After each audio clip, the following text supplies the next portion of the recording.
Morning, I am news music star throwing में आप सभी का स्वागत है। आज हम इस वीडियो में कुछ इंपॉर्टेंट क्वेश्चन करेंगे जो आपके एग्ज़ाम के लिए बहुत ही इंपॉर्टेंट होने वाले हैं, स्पेशली फॉर यूजीसी नेट। और इसमें हम मिनिमम 15-20 क्वेश्चन करेंगे, लेकिन उससे रिलेटेड हम इसमें थ्योरी भी समझेंगे। ठीक है, सो आप मेरे साथ बने रहिए। इसमें हम काफ़ी सारे क्वेश्चन करने वाले हैं आज, और जो आपके सभी एग्ज़ाम के लिए बहुत ही इंपॉर्टेंट रहने वाले हैं, स्पेशली फॉर यूजीसी नेट और यूपीआरटी ग्रेड जो एग्ज़ाम आने वाले हैं उसके। ठीक है,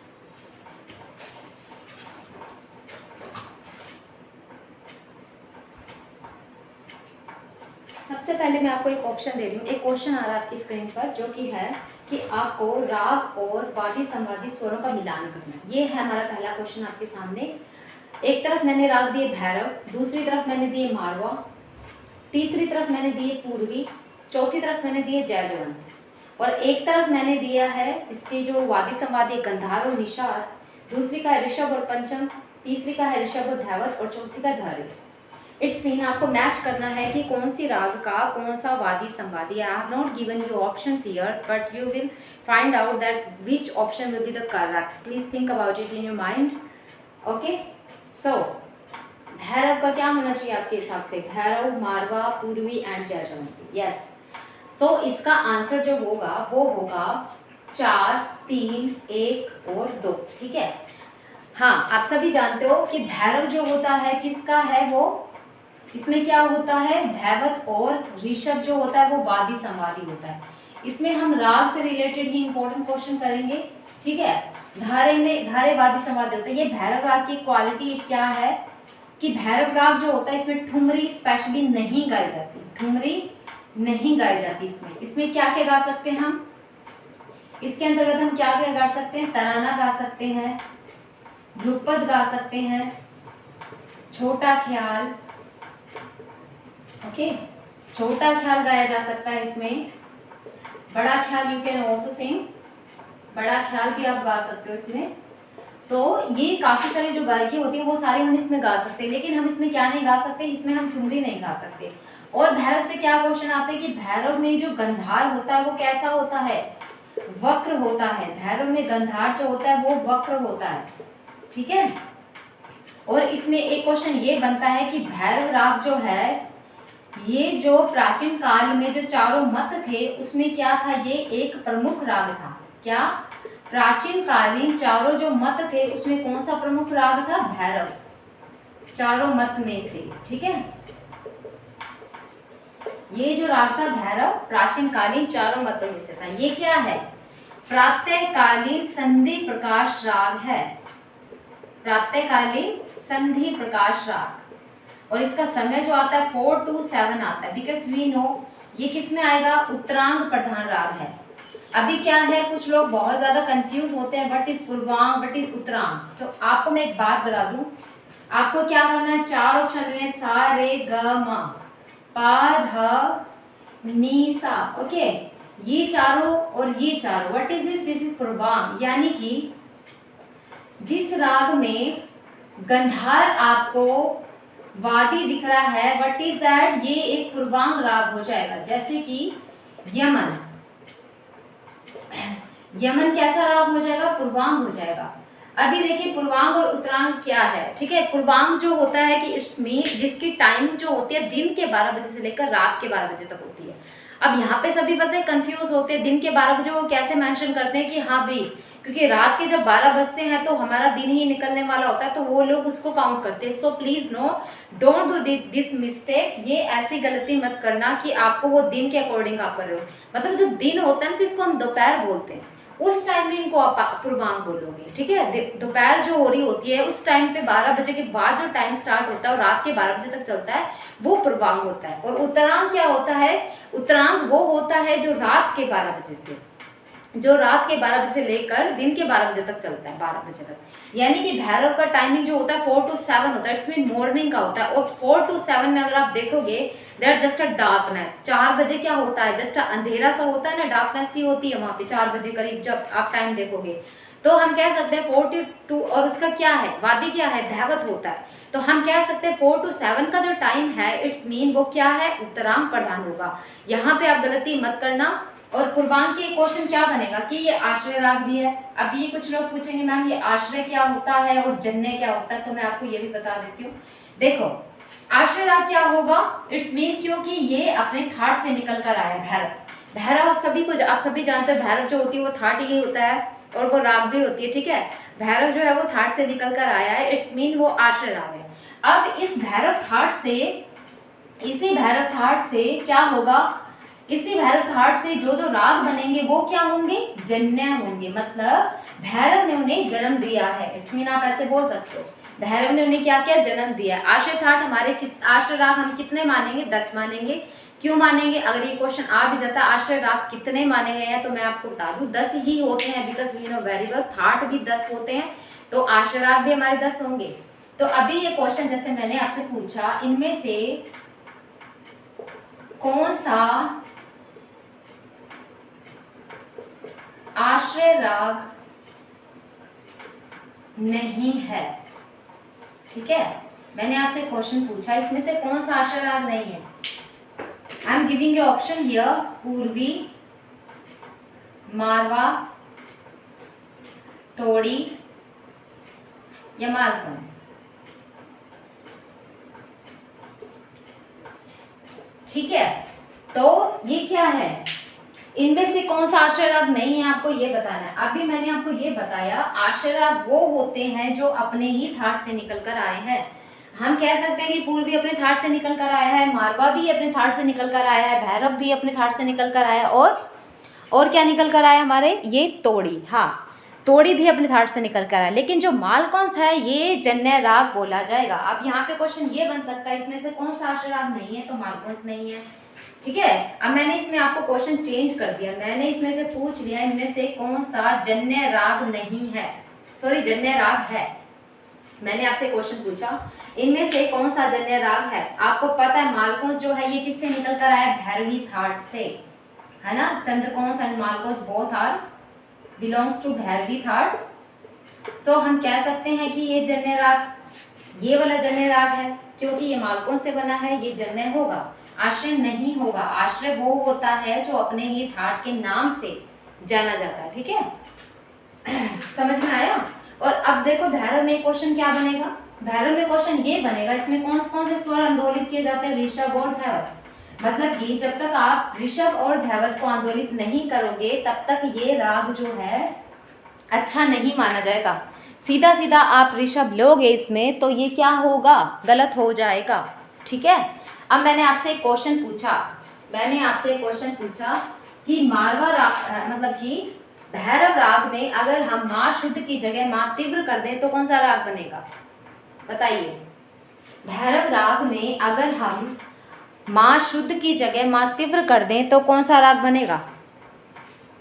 ऋषभ और धैवत दोनों कोमल ही रहेंगे, ऋषभ और धैवत दोनों कोमल ही रहेंगे। बस आपको ये बताना है कि इसमें अगर मैंने थाट कौन सा बन जाएगा, तो आपको मैं बता दूं पूर्वी थाट बनेगा कि नहीं बनेगा, क्योंकि मारवा में क्या होता है ऋषभ और माँ तीव्र लगता है ना, माँ तीव्र लगता है, उसमें ऋषभ कोमल होता है और माँ तीव्र लगता है, तो कौन सा माना जाएगा, पूर्वी माना जाएगा।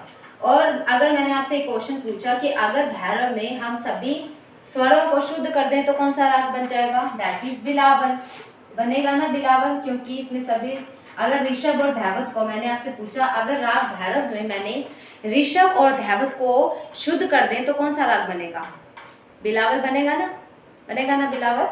हाँ, तो यही आपको ध्यान में रखना है कि एक क्वेश्चन से, एक राग से आप कितने क्वेश्चन बना सकते हो वो आपको याद रखना है।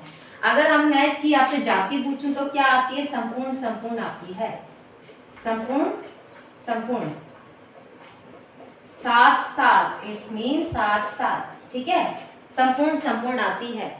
अभी क्वेश्चन इसमें से देखो मैंने 3 बना दिए। प्राचीन कालीन कितने सारे क्वेश्चन बन गए इसमें, ठुमरी नहीं गज, ये आप एलटी ग्रेड की जो तैयारी कर रहे हैं उनके लिए इंपॉर्टेंट है, तो आपको ये ध्यान रखना है, ठीक है। अब मैं पूछूं राग भैरव की प्रकृति, एक देखो भैरव की प्रकृति से क्वेश्चन बनता है, भैरव की प्रकृति से क्वेश्चन बनेगा, कौन सी आएगी, गंभीर और करुण आएगी, ठीक है, गंभीर और करुण आएगी, ठीक है, तो दोनों ही आएगी, तो याद रख लेना। कई बार ये एंटीग्रेड वाले सिंपल सा क्वेश्चन पूछ सकते हैं। और यूजीसी नेट में क्या करेंगे, एक तरफ राग दे देंगे, एक तरफ उसकी क्वालिटी दे देंगे या उसका नेचर दे देंगे। सो अगर आपको भैरव का पता है, अगर आपको दो भी राग का पता है, तो ऑब्वियसली आप उस क्वेश्चन को कर सकते हो। आई होप कि आपको ये सारे क्वेश्चन समझ में आ गए होंगे।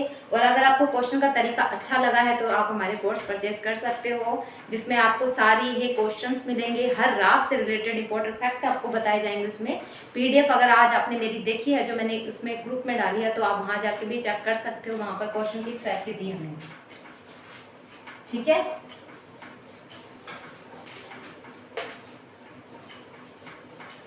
अभी दूसरा क्वेश्चन ये देखो आपकी स्क्रीन पर, ये दूसरे क्वेश्चन में मैंने ये पूछा है इसमें आपसे कि आपको क्या करना है, इसमें प्रकृति बतानी है, प्रकृति और हर चीज का मिश्रण है। एक तरफ मैंने दिया पूर्वी, एक तरफ मैंने दिया भैरव, एक तरफ दिया मैंने मारवा, एक तरफ दिया मैंने वृंदावनी सारंग, और एक तरफ मैंने इसका नेचर दिया चंचल प्रकृति, गंभीर प्रकृति, ग्रीष्म ऋतु और गंधार वक्र। ठीक है, मैंने आपको ये चीजें दी है। अब इसमें आपको क्या करना है, आपको इसको मैच करना है। मैच करिए इसको, आप इसको मैच करिए आप। पूर्वी गंभीर, पूर्वी कौन सी प्रकृति का है, तो देखो पूर्वी जो होता है उसका नेचर जो होता है वो गंभीर होता है। भैरव का नेचर जो होता है वो, इसमें देखो भैरव का मैंने नेचर नहीं बताया, लेकिन मैंने भैरव की क्वालिटी बताई है, दैट इज गंधावक्र होता है इसमें। मारवा का मैंने बताया चंचल प्रकृति होता है। और वृंदावनी सारंग का कैसा होती है, वृंदावनी सारंग क्या है, चंचल प्रकृति की होगी। अगर इसकी ऋतु पूछी जाए, इसका वेदर पूछा जाए तो क्या लिखोगे आप, ग्रीष्म ऋतु। ठीक है, ग्रीष्म ऋतु लिखोगे आप। ओके, अभी मैं आपको एक बात बता दूं, ये गामा रेसा आप ले लो। गामा, मैंने एक चीज बोली थी, जैसे मैंने भैरव के बारे में बताया, इसमें ये क्वालिटी आती है गामा रे, रेसा। तो ये इसकी आप बोल सकते हो रागांग है, ये रागांग। ठीक है, ये रागांग है। दूसरे क्वेश्चन का जो आंसर होगा वो होगा 2413। ठीक है, अभी जो क्वेश्चन मैंने आपसे पूछा था उसका आंसर होगा 2413। अभी मैंने आपसे क्वेश्चन जैसे कि मागारेसा, मागारेसा ये किसकी होगी, बागेश्वरी की। आपको पता है रागांग रंग अंग जो होते हैं उसके इट्स मीन 30 हैं। किसने माने हैं, नारायण मोरेश्वर खरे ने, नारायण मोरेश्वर खरे ने। ठीक है, इन्होंने माने हैं ये। उसके अलावा रेगा रेसा किसका होता है, रेगा रेसा ये किसका है, रेगा रेसा आप जानते हो तोड़ी का होता है। ठीक है, ये लिख लीजिए, आपके लिए इंपॉर्टेंट है। तीसरा क्वेश्चन हमारा आता है गामा गासा। गामा गासा किसका है, ये होता है हमारा मालकोंस का। ये अंग होते हैं जिससे कि राग की पहचान होती है। ठीक है, ये मा धा पा मैंने दे दिया, मा धा पा, मा गा गरेसा। ठीक है, ये क्या है, ये इसकी ये क्या है, ये पूरी धनाश्री का है, पूरी धनाश्री का अंग है। ये पूरी धनाश्री में किन दो रागों का मिश्रण है, पूरिया और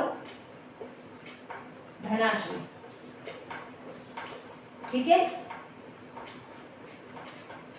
समझ में आया को, बागेश्वरी का लिख लीजिए, तोड़ी का लिख लीजिए, मालकोंस का गामा गासा और पूरिया धनाश्री का ये आएगा। ठीक है, आई होप कि आपको ये क्वेश्चन समझ में आया होगा। अगला है हमारा, आपको राग बतानी है। मैंने क्वेश्चन दिया सामने आपके आ रहा है, राग और संप्राकृतिक रागों का आपको मिलान करना है। एक तरफ है पूर्वी, भैरव, वृंदावनी, सारंग और मारवा। एक तरफ है कालिंगड़ा, मधमाद, सारंग, पूरिया, धनाश्री और पूरिया। पूर्वी, भैरव, वृंदावनी, सारंग, मारवा, कलिंगड़ा, मधमाद, सारंग, पूरिया, धनाश्री और पूरिया, ये चीजें हैं इसके अंदर। तो आपको क्या करना है, आपको बताना है कि इसमें कौन सा आएगा आंसर, यानी कि आपको संप्राग और संप्राकृतिक राग को मैच करना है। तो इसका जो आंसर आएगा वो आएगा 3 1 2 4। ठीक है, 3 1 2 4। अभी आप देखिए, पूर्वी जो होती है उसकी संप्राकृतिक राग क्या होती है, पूरिया होती है। पूर्वी की संप्राकृतिक राग क्या होती है, पूरिया होती है। पूर्वी की संप्राकृतिक राग क्या होती है, पूरिया होती है। और जबकि भैरव की क्या होती है, कालिंगड़ा और कालिंगड़ा होती है और क्या होती है, रामकली। और इन दोनों का वादी संवादी पंचम और षडज होता है। तो हम बोल सकते हैं ये उत्तरायण प्रधान राग है क्योंकि इसमें आपको पंचम दिख रहा है। ठीक है। उसके बाद हमारा था तोड़ी। तोड़ी की क्या है, सॉरी, वृंदावनी सारंग। वृंदावनी सारंग इसका क्या है, मदमाद सारंग है इसका, मदमाद सारंग। ठीक है, मदमाद सारंग आ जाती है इसकी संप्राकृतिक राग, क्योंकि कई बार संप्राकृतिक राग से भी क्वेश्चन आ जाते हैं। वृंदावनी सारंग कैसा राग है, ग्रीष्म ऋतु का है। इसकी ठाट अगर पूछी जाए तो क्या आती है, काफी। इसको आप ऐसे याद रख लो, वृंदा ने क्या किया, वृंदा ने कॉफी पी, कॉफी पी। ठीक है। और इसका क्या याद रखना है आपको, इसका वादी संवादी क्या होता है, रे और पा, रेपा होता है ना। इसकी जाति अगर देखें तो क्या है, ओड़व, ओड़व, ओड़व होती है ना। जैसे कि इसके कैसे होते हैं, नीसा रेमा, पानी सा, फिर सानी पामा, रेमा रेसा की संगति इसमें आपको देखने को मिलेगी। रेमा रेसा, रेमा पा, रेमा रेसा, ये संगति इसकी ज्यादा इंपॉर्टेंट होती है। और अगर इसमें न्यास का स्वर अगर आप देखोगे तो रे, मा, रेपा, रेपा और माँ, ये ज्यादा देखने को मिलेगा। ठीक है, क्योंकि इसमें क्या होता है, अब मैं इसमें पूछूं आपसे, इसका अनुवादी स्वर कौन सा है, अनुवादी स्वर कौन सा है, तो आप बोल सकते हो ना गंधार और धैवत है, क्योंकि ये क्या होते हैं, दोनों प्रयुक्त नहीं होते। इसमें क्या होते हैं, प्रयुक्त नहीं होते दोनों। गंधार और धैवत जो होते हैं वो प्रयुक्त नहीं होते।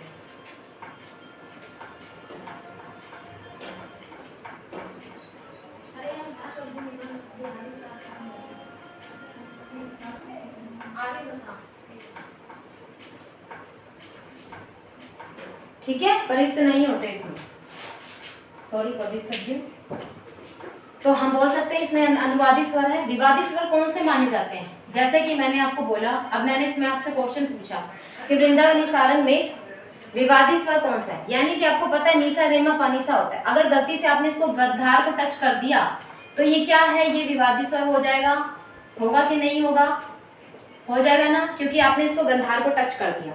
विवादी स्वर वो होते हैं जिसको आप गलती से लगा रहे हो, क्योंकि आपको पता होगा एक पर्सन आते हैं जो कि है हमारे करीम खां हाँ, करीम खां आते हैं। वो क्या करते थे, राग जो उनकी थी यमन, उसमें वो क्या करते थे, माँ शुद्ध का भी यूज करते थे।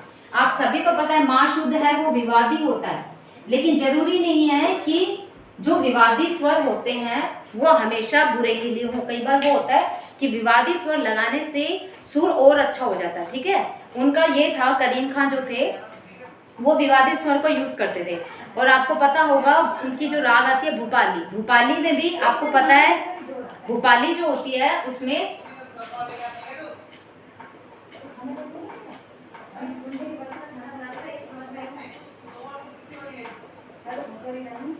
ठीक है, माँ जो है इसमें क्या है, विवादी स्वर है। आपको इसको इतना याद रखना है।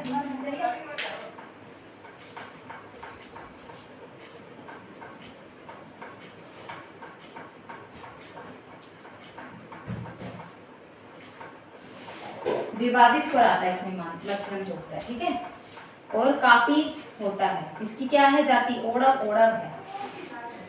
रेमा पा, रेमा रेसा इसकी संगति है।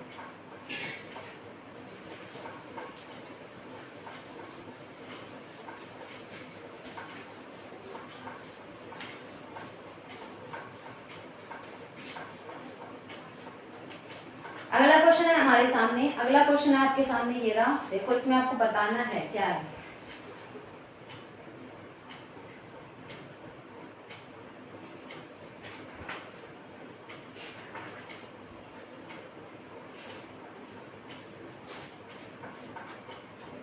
देखो जावली, जावली के बारे में थोड़ा सा डिस्कस करते हैं। जावली क्या होती है? ठुमरी के समान होती है। कैसी होती है? ठुमरी के समान। अब कई बार ऐसा होता है, आपको पदम दे देंगे, प्रीति दे देंगे, तिल्लाना दे देंगे, ठीक है, ऐसे क्वेश्चन दे देंगे और उसके बाद आपको क्या दे देंगे? जावली। फिर आपको क्या करना है? जैसे मैंने यहाँ लिखा ठुमरी, यहाँ मैंने लिखा ध्रुपद, यहाँ मैंने लिखा तराना, यहाँ मैंने लिख दिया ख्याल, ठीक है। और मैंने आपको ऑप्शन दे दिए 4 3 2 1 1 2 3 4 2 3 1 4 ऑप्शन दे दी हूँ आपको। ऐसे मैंने ऑप्शन दे दिए, ठीक है। और मैंने आपको एक ऑप्शन दे दिए 4 3 2 और 1, ठीक है। 4 3 2 1 ऑप्शन मैंने आपको दे दिया।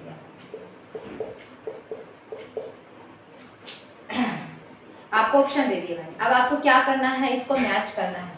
आपको सभी को पता होना चाहिए, अभी सभी यहाँ पे बोलेंगे पदम जो होता है वो ध्रुपद के समान होता है। कृति जो होती है ख्याल, कृति को कीर्तनम भी बोल सकते हो आप, ठीक है। अगर कीर्तनम ऑप्शन में नहीं है तो आपको ख्याल को टिक करना है। तिलाना इस तराना, जावली क्या है? ठुमरी है। जावली कैसे है? ठुमरी है। यहाँ पर सभी कंफ्यूज होते हैं। पदम क्या है? ये देखो यहाँ पे पद वर्ड यूज हो रहा है, यहाँ भी पद वर्ड यूज हो रहा है, क्योंकि इसमें भी क्या होता है, पदम में क्या होता है कि इसमें वर्ड्स को ज्यादा इंपॉर्टेंस दी जाती है, वर्ड्स को।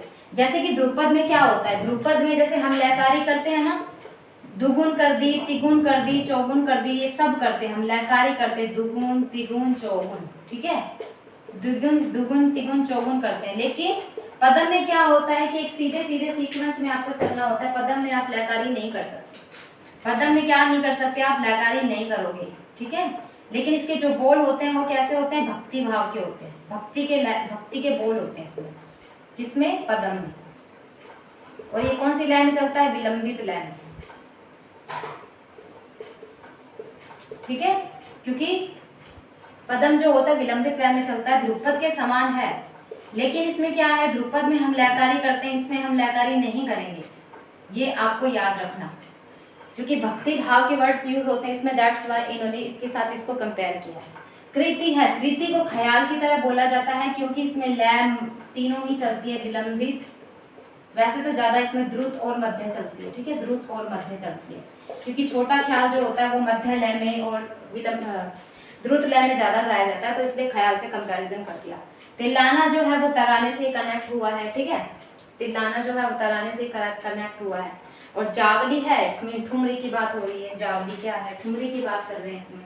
और ये जावली शब्द किससे बना है? कर्नाटक के जावल से बना है। जावल कर्नाटक के जावल से बना है।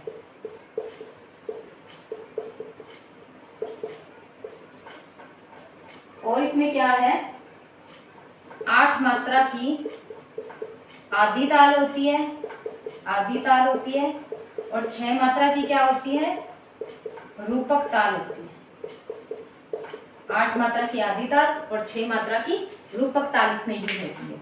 जबकि हमारे ठुमरी में आपको पता है, अब ठुमरी किस किस राग में हम गा सकते हैं, किन किन रागों में हम नहीं गा सकते। सबसे पहले हम किस में नहीं गा सकते? भैरव में। दूसरी हम तोड़ी में नहीं गा सकते, ठीक है। और गा किस में सकते हैं? भैरवी में गा सकते हैं। मालकंस में भी नहीं गा सकते इसको, ठुमरी को मालकंस में, भैरवी में, भैरव में और तोड़ी में नहीं गा सकते। लेकिन भैरवी में गा सकते हो आप इसको, देश में भी गा सकते हो, भैरवी में गा सकते हो, देश में गा सकते हो, और पूरिया धनाश्री में गा सकते हो। इन रागों में आप गा सकते हैं। भैरव में नहीं गा सकते, तोड़ी में नहीं गा सकते, और मालकंस में नहीं गा सकते। भैरवी में गा सकते हो, देश में गा सकते हो, एंड पूरिया धनाश्री में भी आप इसको गा सकते हो। ओके, तो कुछ इंपॉर्टेंट फैक्ट है, अगर आप इसका स्क्रीनशॉट लेना चाह रहे हो तो ले लो, कोई दिक्कत नहीं है। समझ में आ गया सबको? आई होप कि सबको समझ में आया होगा।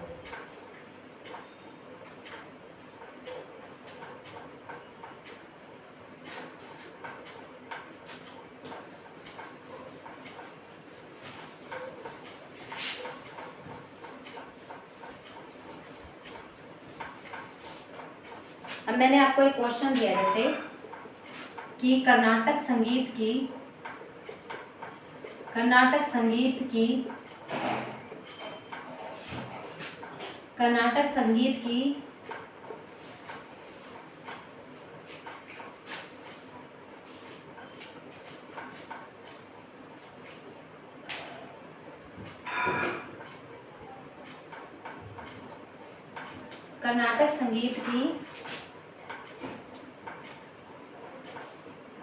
ध्रुव ताल में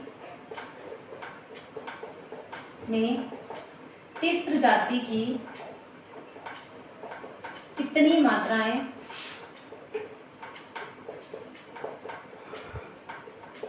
होती है? ठीक है, अब इसको आप कैसे निकालोगे? 1 मिनट वेट करिए प्लीज।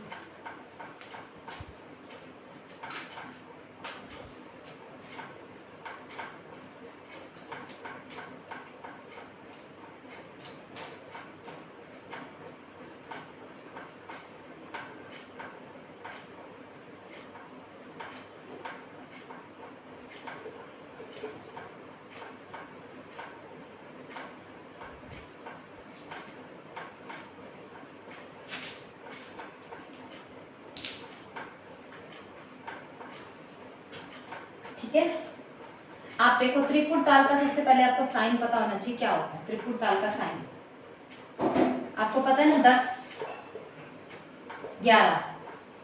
10-11 होता है त्रिपुट ताल का साइन, 10-11। ठीक है, त्रिपुट का मैंने आपसे क्या पूछा है, सॉरी क्या मार्कर नहीं है, मैंने आपको पूछा तिस्र जाति में।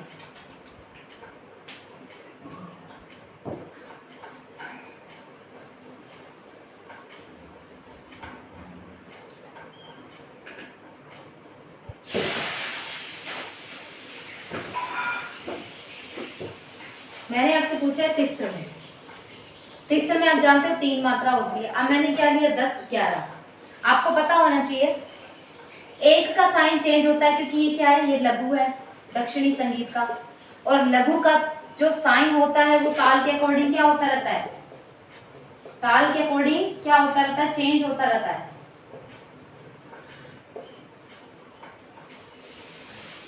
ठीक है, ताल के अकॉर्डिंग चेंज होता है। अब जैसे मैंने बोला 10-11, इट्स मीन आपको 1 की जगह पे क्या रखना है, 3 + 2 + 3 + 3 ये रखोगे आप। 1 0 1 1 है तो इसको आप कैसे रखोगे, 3 + 2 + 3 + 3। अब आप बोलोगे कि 1 की जगह पे 3 क्यों आया, क्योंकि मैंने तिस्र जाति की पूछा है, ध्रुव ताल का साइन यही है। ठीक है, मठ ताल का क्या होता है, 101 होता है। ठीक है, और रूपक का क्या होता है, 10 है ना, यस। और झपका क्या होता है, ये ऐसे करके होता है। ठीक है, अब हमने लिया है ध्रुव ताल का, ये है ध्रुव ताल का 111। अब जैसे 3 3 6 6 9 + 2 11, ये आ गई हमारी 11 बीट। अब मैंने आपसे पूछ रही हूँ मैं आपसे कि ये उत्तरी संगीत की किस ताल के समान है। ये क्वेश्चन मैंने आपसे पूछा कि यह है उत्तरी संगीत की किस ताल के समान है। मैंने आपको ऑप्शन दे दिए यहाँ पे, एक ताल, रुद्र ताल, अड़ीमा ताल, और डी ऑप्शन मैंने आपको जैसे दे दिया झंपक ताल, है ना, कुछ भी दे दिया जैसे। तो आपको पता है ये 11 बीट है। अगर हम हिंदुस्तानी संगीत में देखें तो कौन सी होती है 11 बीट की, रुद्र होती है ना, तो इसका आंसर क्या होगा, रुद्र। अब जैसे यही क्वेश्चन मैंने पूछ लिया आपसे, इसको आप चतुस्र जाति में निकालो तो कौन सी कितनी मात्राएं बनेगी। अब चतुस्र जाति का निकालना है हमको। अब हम 4 को लेंगे क्योंकि चतुस्र का पूछा है, साइन हमारा सेम रहेगा, 4 + 2 + 4 + 4। ये 0 का जो साइन होता है इसकी मात्रा 2 होती है, तो इसलिए हम इसको 2 ही रखेंगे। अब कितना है, 4 4 8 8 4 12 2 14। 14 बीट की कौन सी ताल होती है, 14 बीट की कौन सी ताल होती है, धमार हो गई, धमार ताल हो गई, दीपचंदी हो गई। ठीक है, तो हम कह सकते हैं कि 14 बीट में ये आ गई। अगर मैं यहाँ पे उत्तरी संगीत के हिसाब से आपको पूछती कि कौन सी ताल चलेगी यहाँ पे, तो आप क्या आंसर लिखते? धमार ताल, क्योंकि धमार में 14 बीट होती है। या फिर अगर दीपचंद यहाँ होता तो आप डी और ई दोनों ही करते, डी और ई दोनों। आई होप कि आपको समझ में आ गया होगा। डन। उसके अलावा अगर मैंने यहाँ ध्रुव ताल की जगह मैंने क्या लिख दिया, यहाँ पे मैंने लिख दिया यहाँ पे मठ ताल, मठ ताल। ठीक है, अब देखो 10-11 किसका होता है? ध्रुव ताल का होता है। मठ ताल का क्या होता है? 101 होता है। अब मैंने आपसे पूछा यहाँ पे आप खंड जाति में ये उत्तरी संगीत की किस ताल के समान होगा? मठ ताल का साइन हमारा क्या है? 101। ठीक है, खंड जाति में कितने बीट होते हैं? 5। तो अब हम क्या करेंगे? 5 + 2 + 5 कितने हो गए? 12। तो मैं कह सकती हूँ कि ये एक ताल के समान है, ये उत्तरी संगीत की एक ताल के समान है, अगर मैंने बोल दिया। ठीक है, अगर मैंने यहाँ खंड की जगह चेंज करके मैंने यहाँ संकीर्ण लिख दिया कि संकीर्ण जाति में बताइए उत्तरी संगीत की कौन सी ताल है? मठ ताल का साइन अगर आपको पता है 101, जानते हो ना? 101 है मठ ताल का। ठीक है, संकीर्ण में कितनी बीट होती है? 9 + 2 + 9 9 18 to 20। अब 20 मात्रा की कौन कौन सी ताल होती है? विजय ताल होती है, विजय ताल होती है ना, अर्जुन ताल भी होती है। तो हम ये बोल सकते हैं कि ये इसके समान होगी, क्योंकि हमें 9 रखना है। यहाँ पे संकीर्ण की बात कर रहे हैं, मठ ताल की बात कर रहे हैं, साइन हमारा चेंज होगा और ये जो कास्ट पूछी है, ये जो उसकी जाति पूछी है, उसके हिसाब से साइन चेंज हो जाएगा। अगर मठ ताल का अगर आपको मैंने जैसे ये पूछ लिया यहाँ से आपको एक ताल का, एक ताल में कितनी होती है? एक ही तो होती है, एक ताल में एक होती है। एक ताल में अगर आपको संकीर्ण की मैं पूछूं तो कितनी भरोगे? सिर्फ 9 आंसर दोगे। अगर 9, ठीक है, मैंने पूछा आपसे जैसे एक ताल में संकीर्ण जाति की कितनी मात्राएं होती है, और ये हिंदुस्तानी ताल की, जैसे मैंने आपसे यहाँ पे पूछ लिया मिश्र जाति की, मैंने आपसे क्वेश्चन पूछा कि कर्नाटक संगीत की एक ताल में मिश्र जाति की कितनी मात्राएं होती है और ये उत्तरी संगीत की किस ताल के समान है? मैंने आपसे ये क्वेश्चन पूछा। तो आपको क्या करना है? इसको सबसे पहले आपको अगर एक ताल का साइन पता है तो आप लिख सकते हो। एक ताल का साइन क्या था? 1। मिश्र में कितनी जातियां, कितनी बीट होती है? 7 होती है ना। तो इस एक को आप नहीं टच करोगे, आप सोचो 1 + 7 करके इक्वल में ऐड कर दो, नहीं, आपको इस एक की जगह पर 7 ही लिखना है। तो हम कह सकते हैं कि ये रूपक के समान है, रूपक ताल के समान है ये उत्तरी संगीत की। सही है कि नहीं है? सही लगा ना आपको? रूपक ताल के समान है ये। तो आपको थोड़ी थोड़ी चीजें माइंड में रखनी है।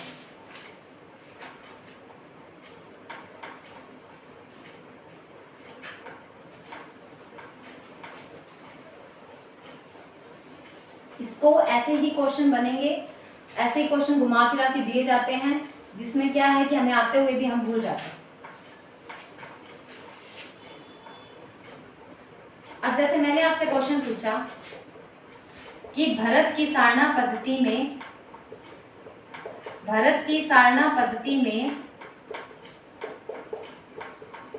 तीसरी बार जब श्रुतियों को उतारा गया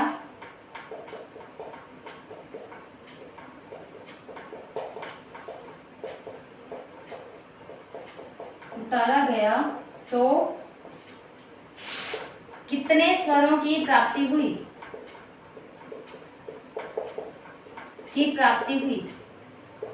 देखो सारना वाला क्वेश्चन मैंने कराया हुआ है, ठीक है। ये ऐसे क्वेश्चन पूछते हैं कि भरत की सारना पद्धति में तीसरी बार जब श्रुतियों को उतारा गया कितने स्वरों की प्राप्ति हुई और कौन से स्वर थे? मैंने जैसे पूछ लिया कौन से स्वर थे और कौन से स्वर थे।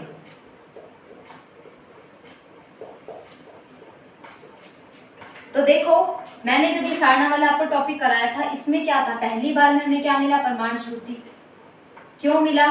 क्योंकि 16 पर आ जाता है पंचम, इसी को हम प्रमाण श्रुति कहते हैं। अगर पूछा जाए प्रमाण श्रुति की व्याख्या सबसे पहले किसने की? भरत ने की, ठीक है।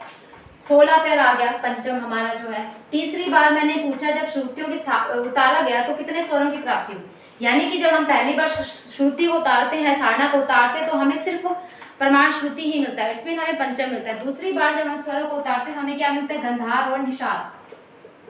और ये किसके इक्वल में मिलता है हमें? ऋषभ और धैवत के।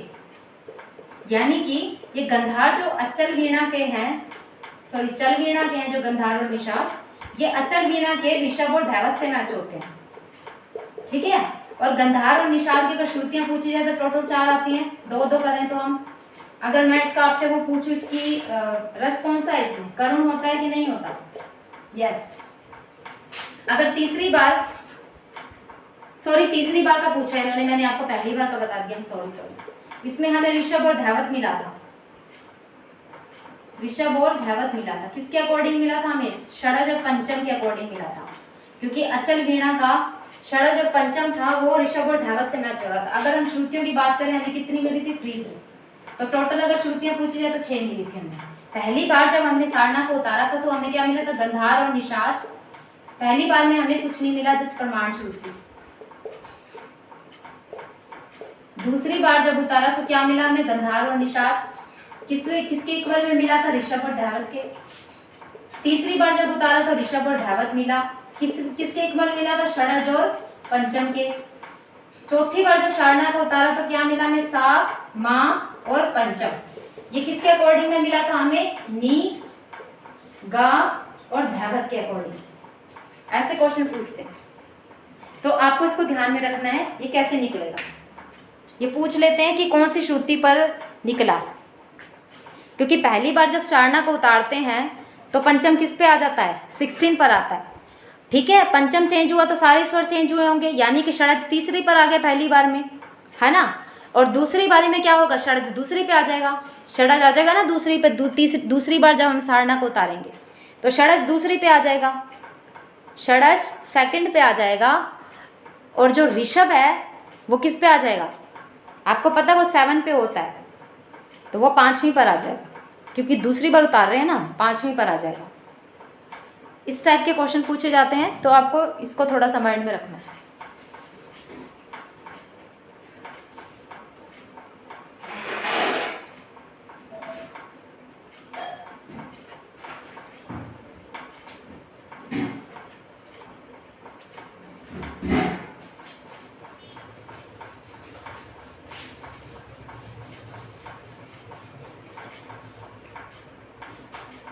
अगला मैंने क्वेश्चन दिया, व्यक्ति के कितने प्रकार हैं?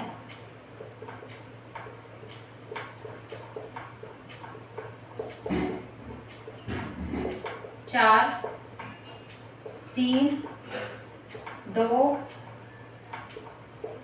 या 1?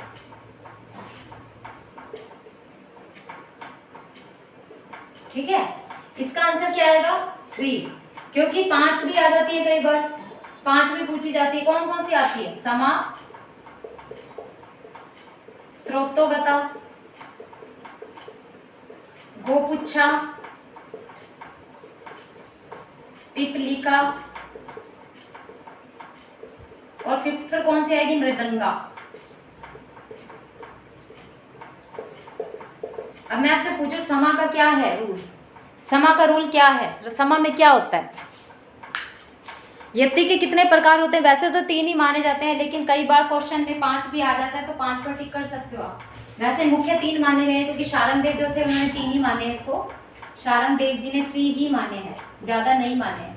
अब देखो, समा को कैसे याद रखना है कि जब सभी मात्राएं आरंभ से लेकर अंत तक, जब आरंभ से अंत तक, ये सारा आपको अच्छे से याद करा दूंगी मैं, आप भूलोगे नहीं। जब आरंभ से अंत तक क्या हो? समान हो। क्या हो? समान ताल। समान ताल हो तो इसको क्या बोलेंगे? समा। इससे तो आप इसके नाम से आइडिया लगा लो। अब स्त्रोतोगता क्या है? अब मैं कह सकती हूँ कि बड़ा ख्याल जो हमारा होता है वो इसके अंतर्गत आता है। क्यों आता है?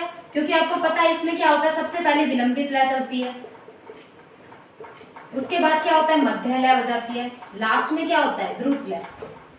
क्योंकि बड़ा ख्याल जो बड़े बड़े आर्टिस्ट गाते हैं वो इसके साथ खेलते हैं, इसलिए वो सबसे पहले धीरे धीरे गा रहे हैं, फिर वो थोड़ी बीट बढ़ाते हैं उसकी, और फिर लास्ट में वो एकदम तेज कर देते हैं। और गौपुच्छा में क्या होता है? इसका उल्टा होता है। द्रुत को आप पहले ले लो, फिर आप मध्य को ले लो, और फिर क्या करना है आपको? विलंबित को लेना है। अब है ये पिपलिका। अच्छा, पिपलिका से आप पता कैसे याद रखोगे? आपको पता है बचपन में वो छोटी सी ऐसे बजाते थे बच्चे, जो बजाते हैं आज भी बजाते हैं, वो कैसे बजती है, धीरे धीरे ही करते हैं ना, वो एकदम से नहीं बजा सकते उसको, ऐसे ऐसे धीरे धीरे धीरे करते हैं। इट्स मीन पिपलिका में क्या होता है, स्टार्टिंग में मतलब प्रारंभ में और अंत में धीरे धीरे गति होती है, यानी कि विलंबित लय होती है, प्रारंभ और अंत में विलंबित लय, और मध्य में कैसी हो जाती है, मध्य लय हो जाती है। प्रारंभ में इसकी विलंबित होती है और मध्य में मध्य हो जाती है, प्रारंभ और अंत में दोनों में विलंबित रहती है। मृदंगा, अब आपको पता होगा मृदंग जो होता है बजाते हैं, यानी कि ढोल जो बजाने वाले होते हैं, मृदंग ले लो, पुष्कर ले लो, क्योंकि सारे एक ही कैटेगरी के आते हैं तो उस हिसाब से। अब जो ढोल होते हैं, है ना, ढोल होते हैं वो मतलब कि उसको आपको ऐसे याद रखना है कि वो धीरे बजाते तो आप बिल्कुल भी मजा नहीं आता, उसको क्या है तेज ही बीट में बजाओ। वो तो जब कोई रस्में होती है तो वो धीरे धीरे कर देते हैं, बीच में रस्मों के बीच में धीरे धीरे कर देते हैं ढोल को, इसमें वैसे तो स्टार्टिंग में तेज ही बजाते हैं। तो यानी कि प्रारंभ और अंत में क्या हो, द्रुत लय हो, और बीच में कैसी हो, मध्य में, और मध्य में कैसी हो, मध्य लय हो, मध्य में मध्य लय हो। यानी कि मृदंग जो बजाने वाले होते हैं वो क्या करते हैं, सबसे पहले वो प्रारंभ में और अंत में, यानी कि जब स्टार्ट करें तब भी फास्ट बजाते हैं, फिर कोई कुछ बीच में कोई पर्सन बोल रहा है या कोई रस्म हो रही है तो वो धीरे कर देते हैं उसको, और फिर जब वो खत्म कर रहे होते हैं उसको क्या करते हैं, लास्ट में तेज बजाते हैं, द्रुत लय में बजाते हैं। तो हम कह सकते हैं प्रारंभ और अंत में द्रुत में लय में बजता है मृदंग, और बीच में कैसा बजता है, मध्य लय में बजता है। आई होप कि आपको ये वाला समझ में आ गया होगा, बहुत ही ईजी है, अगर आप तरीके से करो तो आपको याद हो जाएगा। I hope clear.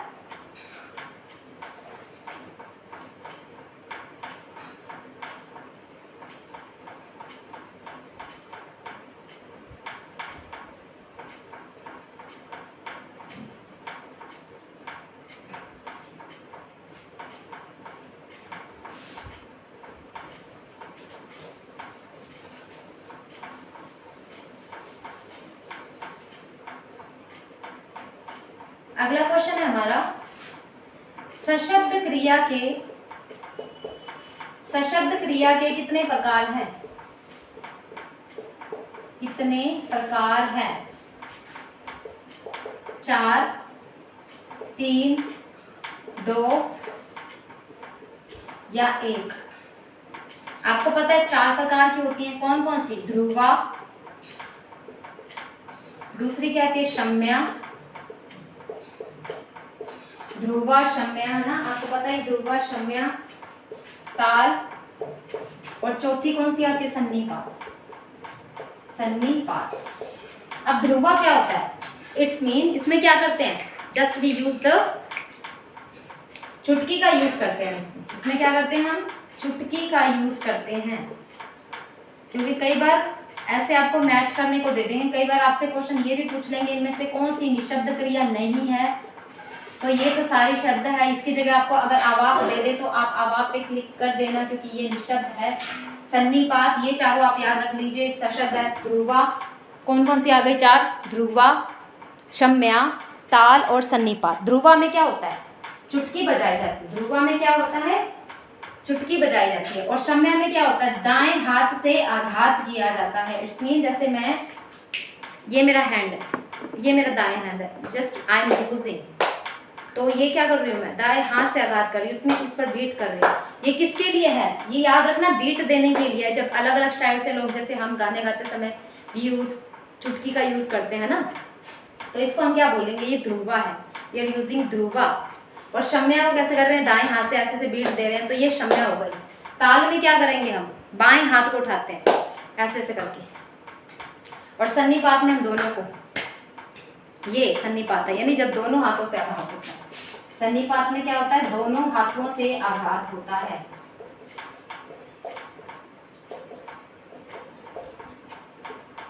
ठीक है,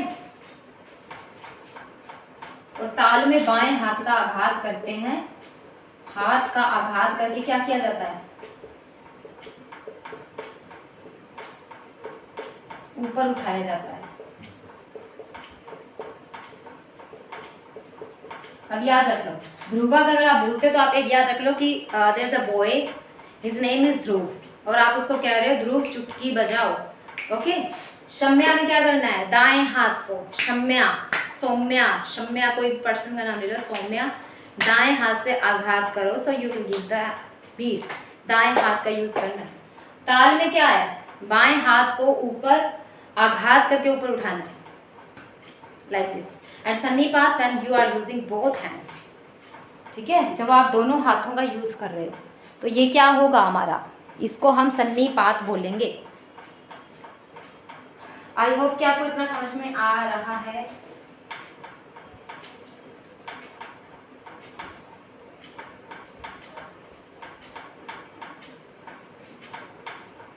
अच्छा, भरत ने कितनी वृत्तियां मानी है, एनीबडी विल एक्सप्लेन, बताइए भरत ने वृत्तियां कितनी मानी है, वृत्तियां कितनी मानी है भरत ने, अगर आपको पता है बताइए। 3 आती है, ठीक है, भरत ने वृत्तियां कितनी मानी है, 3 मानी है। अगर आपको पता है तो आप कमेंट में इसको बताइएगा, नहीं तो मैं तो बताऊंगी, ठीक है। कौन सी वृत्तियां मानी है भरत ने, चित्रा, दूसरी क्या है वृत्ति, और तीसरी क्या है दक्षिणा, ये है, ठीक है, चित्रा, वृत्ति, दक्षिणा, चित्रा, वृत्ति और दक्षिणा, ये 3 वृत्तियां आती है।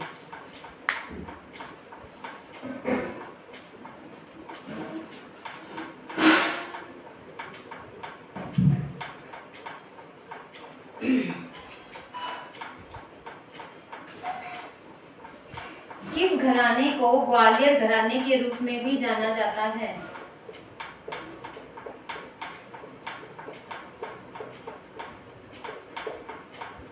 तो कौन सा आएगा, रामपुर। अगर आप इसको डिटेल से सारे घराने पढ़ना चाहते हो तो आप हमारा कोर्स परचेज करके अपनी प्रैक्टिस को और बेटर बना सकते हो, ठीक है, जिसमें आपको PDF मिलेंगे, टॉपिक वाइज क्वेश्चंस मिलेंगे, ठीक है। अगर आप कांटेक्ट कर सकते हो, आई am giving you my number is here, that is the 9111605473।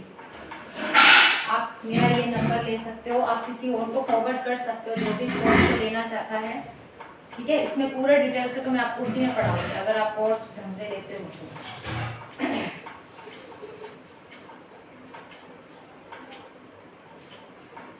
अब आपको क्वेश्चन दिया जाता है, इनमें से कौन निखिल ज्योति घोष के